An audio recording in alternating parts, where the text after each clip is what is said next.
नमस्कार, मैं हूं आपके साथ गौरव राजेंद्र।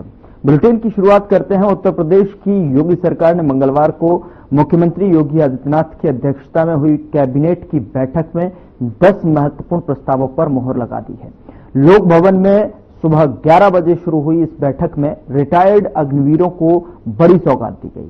साथ ही विकास और शिक्षा के क्षेत्र में कई अहम फैसले लिए गए हैं। बता दें कि कैबिनेट ने रिटायर्ड अग्निवीरों के लिए एक बड़ा फैसला लेते हुए उत्तर प्रदेश पुलिस और पीएससी में 20% पदों को आरक्षित करने का प्रस्ताव पास किया है। इसके तहत पूर्व अग्निवीरों को पुलिस आरक्षी, पीएससी आरक्षी घुड़सवार और फायरमैन की सीधी भर्ती में प्राथमिकता दी जाएगी। ये कदम अग्निवीरों को रोजगार के अवसर प्रदान करने और उनके भविष्य को सुरक्षित करने की दिशा में है। योगी सरकार की प्रतिबद्धता को दर्शाता है।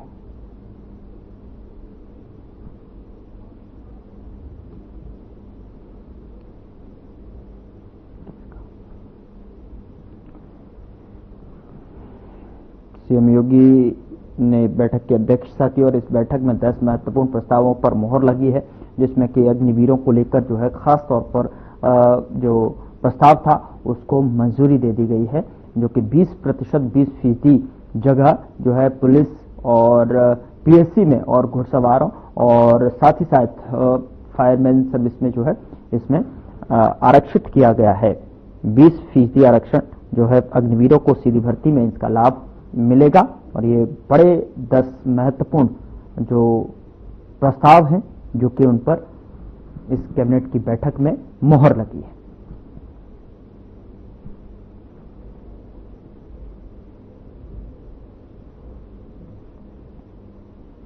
तो सीएम योगी ने इस कैबिनेट बैठक की अध्यक्षता करते हुए 10 महत्वपूर्ण प्रस्तावों पर इस बैठक में मोहर लगी है। योगी कैबिनेट की जो बैठक हुई उसमें महत्वपूर्ण प्रस्तावों पर मोहर लगी।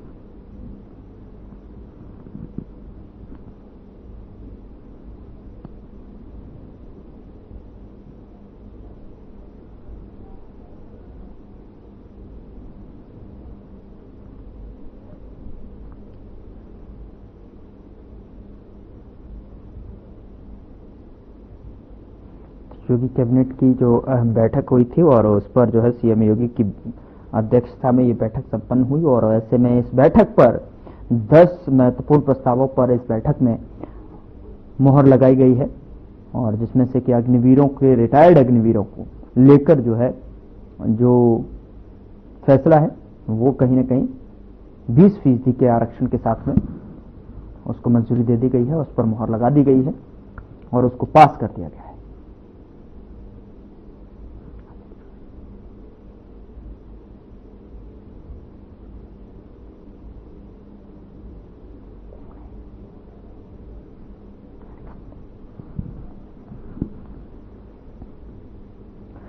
इस खबर पर ज्यादा जानकारी के साथ हमारी संवाददाता अंजलि जोशी हमारे साथ ऑनलाइन पर जुड़ चुकी है। अंजलि, क्या कुछ जानकारी है जो कैबिनेट की बैठक हुई है, इसमें खुद जो है सीएम योगी आदित्यनाथ ने इसकी अध्यक्षता की है और अध्यक्षता करते हुए 10 महत्वपूर्ण कहीं ना कहीं प्रस्तावों पर मोहर लगती हुई साफ तौर पर दिखाई दे रही है।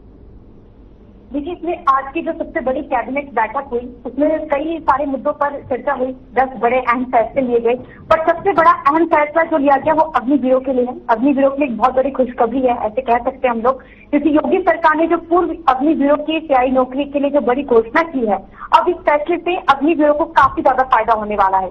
क्योंकि आपको बता दें कि जब अग्निवीर योजना आई थी तो विपक्ष ने इस पर काफी कुछ बोला था कि इस योजना की वजह से युवाओं की जिंदगी खराब हो गई, इसमें नौकरी स्थापित स्थिर नहीं है, इस नौकरी में कोई जैसे कि अगर हम लोग देश की सेवा करे जाते थे, वो जल हो, थल हो या वायु सेना हो, तो उसमें अगर हम लोग शामिल होते हैं देश की सेवा के लिए तो वो हमारी उसको परमानेंट मानते हैं। पर अग्निवीर योजना के लिए विपक्ष ने बहुत ही तंज करते थे, जिस पर योगी सरकार ने एक बहुत बड़ा फायदा अग्निवीरों के लिए किया है कि उन्होंने बोला कि राज्य पुलिस, चाहे वो बल में कांस्टेबल हो, घुड़सवार पुलिस हो या फायरमैन सहित कई पदों पर सीधी भर्ती में अग्निवीरों के लिए 20% आरक्षण उन्होंने प्रदान करने का फैसला लिया है।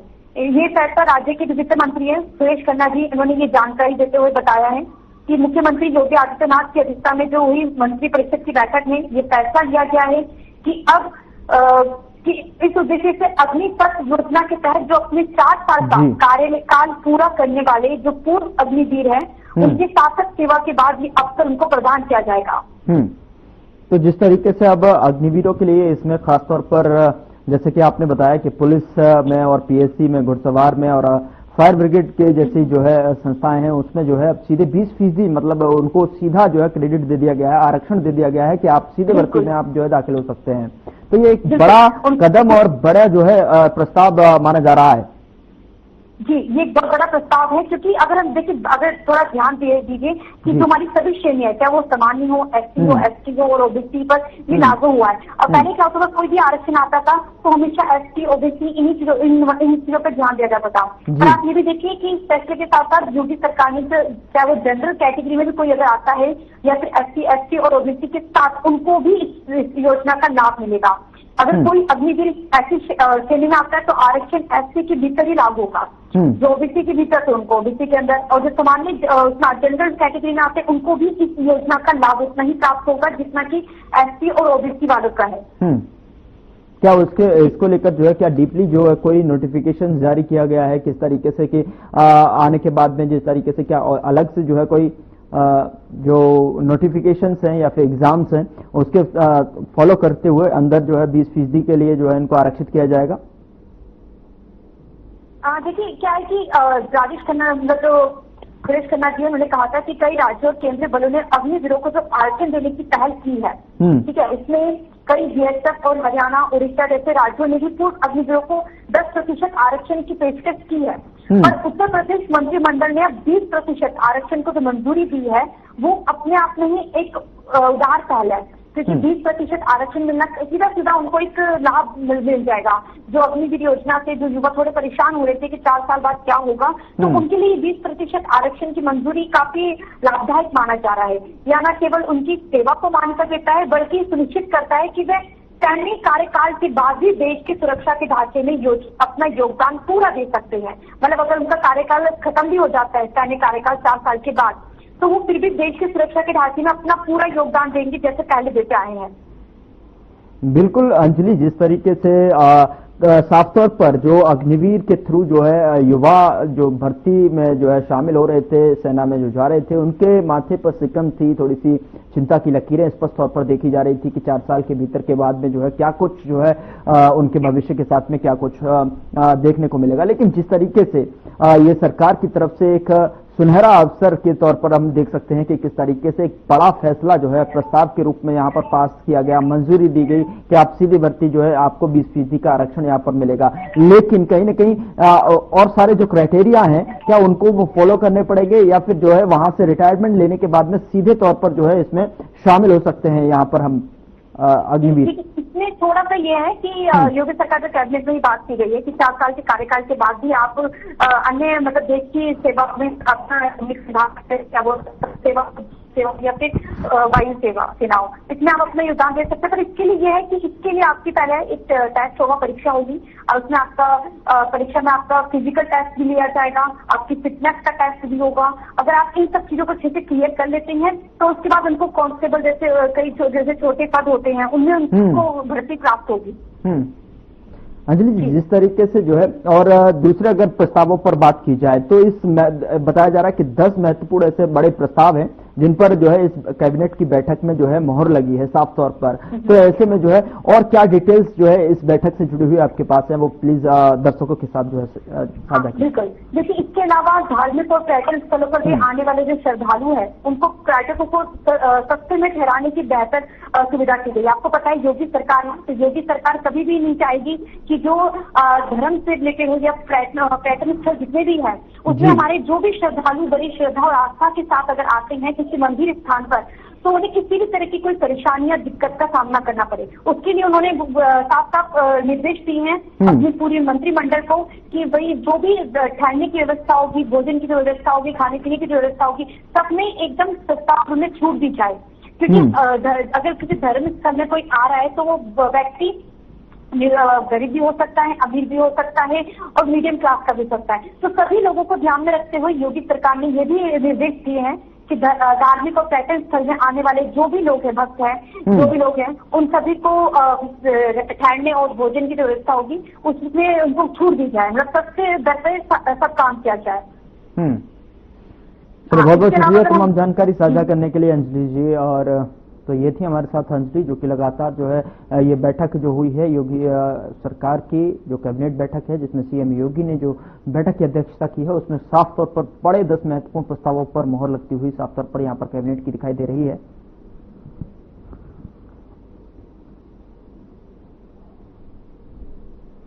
खबरों में आगे बढ़ते हैं। केंद्र की मोदी सरकार के 11 साल पूरे होने पर यूपी सरकार ने राज्य स्तरीय कार्यशाला का आयोजन किया है, जहां पर प्रदेश के मुखिया योगी आदित्यनाथ ने केंद्र की मोदी सरकार के 11 साल के कामों को राज्य स्तरीय कार्यशाला में संबोधित करते हुए कहा कि पिछले 11 वर्ष भारत के लिए जो है विकास से विरासत तक की बेहतरीन यात्रा है। आजादी के बाद पहली बार भारत की विरासत को पहचान मिली। पीएम मोदी पहले ऐसे पीएम हैं जो राम जन्मभूमि मंदिर निर्माण के शिलान्यास समारोह में भी आए और रामलला की मूर्ति के प्राण प्रतिष्ठा के लिए भी आए। कांग्रेस और पिछली सरकारें भगवान राम के दर्शन को सांप्रदायिक मानती थीं, लोग वहां जाते भी नहीं थे।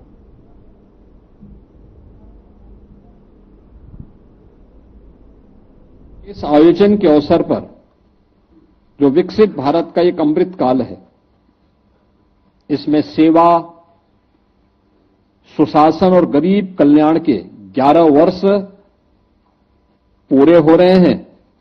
इन 11 वर्षों की उपलब्धियों को लेकर के किन किन प्रकार के कार्यक्रमों को लेकर के हमें प्रदेश स्तर पर, जनपद स्तर पर, मंडल स्तर पर और शक्ति केंद्र स्तर पर कार्यक्रम करने हैं, इन कार्यक्रमों की एक रूपरेखा यहां पर प्रदेश संगठन महामंत्री श्री धर्मपाल जी ने और राष्ट्रीय महामंत्री श्री दुष्यंत गौतम जी ने अभी यहां विस्तार से आप सबके सामने रखी है। इसमें बहुत कुछ कहने की आवश्यकता नहीं। मुझे लगता है कि आप लोगों ने अभी प्रदेश सरकार की 8 वर्ष की उपलब्धियों को लेकर के एक विस्तृत कार्यक्रम हर बूथ पर जाने का बनाया था और विस्तृत सामग्री, प्रचार की सामग्री आप तक पहुंची थी। प्रचार की सामग्री कमोबेश वही होगी, लेकिन अब केंद्र सरकार की 11 वर्ष की उपलब्धियों की सामग्री जो आएगी, इसमें अखिल भारतीय स्तर की होगी, जिसमें राज्य भी होगा और पूरे देश स्तर पर क्या कुछ नया हुआ है, यह एक नया अनुभव आपके सामने होगा, जिसको लेकर के प्रतिवर्ष किसी न किसी बहाने आपको संवाद के माध्यम से, कार्यक्रमों के माध्यम से और सरकार की 1 वर्ष, 2 वर्ष, 3 वर्ष या 10 वर्ष की उपलब्धियों को लेकर के अलग अलग समय में जाने का अवसर प्राप्त हुआ। 2-3 आग्रह इस संबंध में थे। अक्सर होता है सभी कार्यक्रमों में हम केवल कार्यकर्ताओं की भागीदारी सुनिश्चित कर पाते हैं, कॉमन मैन कहीं ना कहीं उससे अलग हट जाता है, पीछे रुक जाता है, या प्रोफेशनल्स उन सब से अछूता रह जाता है। और मुझे लगता है ये कार्यक्रम आपके लिए एक अवसर है। मुझे याद है अभी पिछले दिनों जब हम लोगों को 10 विधानसभा के उपचुनाव के दौरान जाना पड़ा था, हम लोगों ने वहां जाते थे तो सबसे पहले संगठन की बैठक लेते थे, संगठन की बैठक के साथ मोर्चा और प्रकोष्ठों की बैठक लेते थे। भारतीय जनता पार्टी के 6 मोर्चे और जो 22-23 प्रकोष्ठ हैं, ये अपने आप में सबको अपने साथ समाहित कर देता है, सबको अपने साथ समाहित कर देता है। इसमें अधिवक्ता भी आ जाते हैं, इसमें चिकित्सक भी आ जाते हैं, इसमें सीए भी आ जाते हैं, इसमें शिक्षण संस्थान भी आ जाते हैं, इसमें शिक्षक भी आ जाते हैं, इसमें छात्र भी आ जाते हैं और इसमें लाभार्थी भी आ जाते हैं। यानी समाज का हर व्यक्ति इस अभियान का हिस्सा बनता है और अगर उनके साथ हम उनसे संबंधित विषयों को लेकर के गोष्ठी करें और वक्ता उन्हीं में से किसी व्यक्ति को बनाएं। हां, शर्त यह है कि हम उसको पहले से डिटेल में लिख के दें। अगर हम चिकित्सकों के साथ बैठ रहे हैं, याद करवाइए क्या स्थितियां थी आज से। आयुष्मान भारत के आने के पहले की स्थिति क्या थी? कोई व्यक्ति, किसी परिवार में कोई व्यक्ति बीमार होता था, परिवार के सामने एक संकट खड़ा होता था। आज देश के अंदर 50 करोड़ लोग और उत्तर प्रदेश के अंदर 10 करोड़ लोग आयुष्मान भारत की सुविधा का लाभ प्राप्त कर रहे हैं। और आयुष्मान भारत में भी आयुष्मान भारत वयम वंदना योजना, ये वय वंदना योजना जो है 70 वर्ष से ऊपर के किसी भी बुजुर्ग को, उसमें न जाति का बंधन है, न क्षेत्र का बंधन है, न भाषा का बंधन है, न मत का बंधन है, न मजहब का बंधन है, कोई भी 70 वर्ष का न आय का बंधन है, कोई भी बुजुर्ग है। शक्ति केंद्र में जब आप जाएंगे तो उस आयुष्मान भारत को वहां वितरित करना है। उन्होंने बना भी लिया होगा, लेकिन फिर भी कोई बचा होगा, और अगर आपके हाथों से उसको वह कार्ड मिल गया, आप याद करिए, वह जीवन भर आपको याद करेगा, क्योंकि हर वर्ष उसको 5 लाख रुपए की स्वास्थ्य कवर वहां प्राप्त होने वाला है। 5 लाख रुपए की प्रतिवर्ष उसको, उसके माध्यम से, यानी परिवार का एक बोझ समाप्त, जिसको मोदी जी ने अपने हाथों में ले लिया। ये डबल इंजन की सरकार जिसका भुगतान करेगी, उसके लिए अलग से उस परिवार को पैसे देने की आवश्यकता नहीं होगी। आयुष्मान भारत के अंदर 10 करोड़ लोग यूपी के अंदर लाभान्वित हो रहे हैं।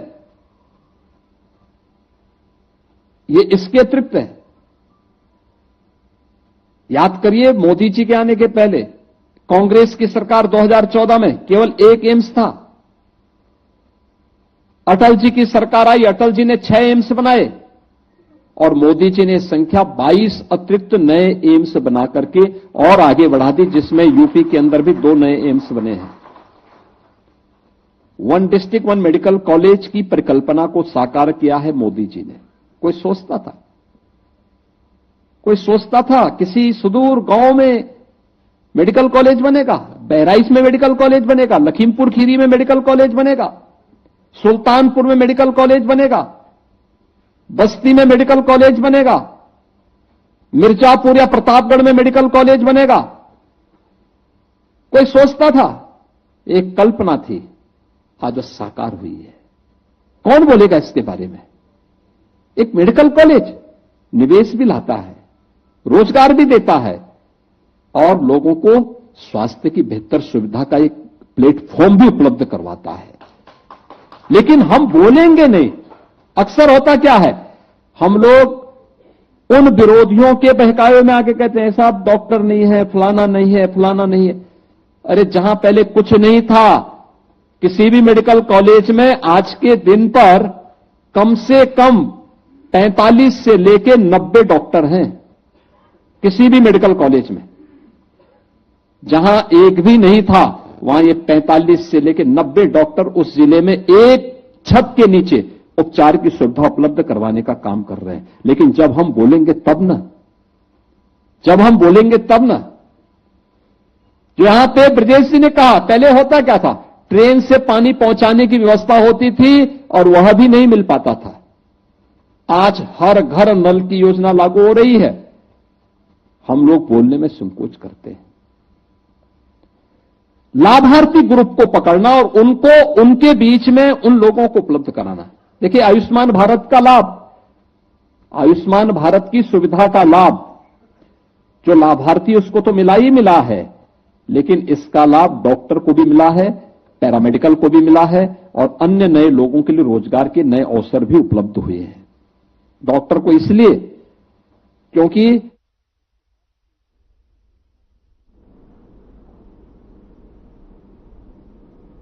एडीजी मेरठ जोन मनु भास्कर द्वारा मंगलवार को उत्तर प्रदेश पुलिस वार्षिक तैराकी के साथ साथ आपको बता दें कि क्रॉस कंट्री प्रतियोगिता 2025 में एसआई सत्येंद्र, एसआई नवीन, हेड कांस्टेबल विनोद, मोज, गिरीश, प्रदीप द्वारा प्रथम और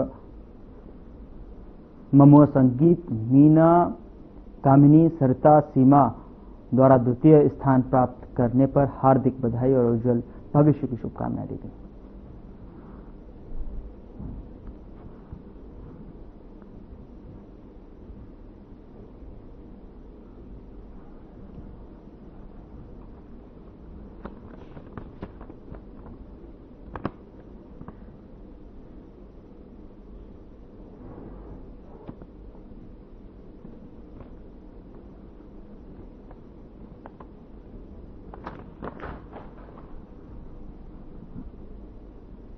और अब खबर गौतम बुद्ध नगर से है, जहां पर गौतम बुद्ध नगर पुलिस को बड़ी सफलता हाथ लगी है। बता दें कि इस सफलता के दौरान जो है पुलिस ने 2 आरोपियों को गिरफ्तार किया है, जिसके पास से एक कार भी बरामद की गई है। और दरअसल आरोपियों ने युवक के साथ मारपीट की और आत्महत्या करने के लिए उकसाया, जिसके चलते युवक ने हरिद्वार में घाट से कूदकर अपनी जान दे दी। जानकारी के मुताबिक युवक को आरोपी अपने साथ हरिद्वार लेकर गए थे, वहीं इस वारदात को अंजाम दिया। फिलहाल पुलिस इस पूरे मामले की जांच में जुटी हुई है।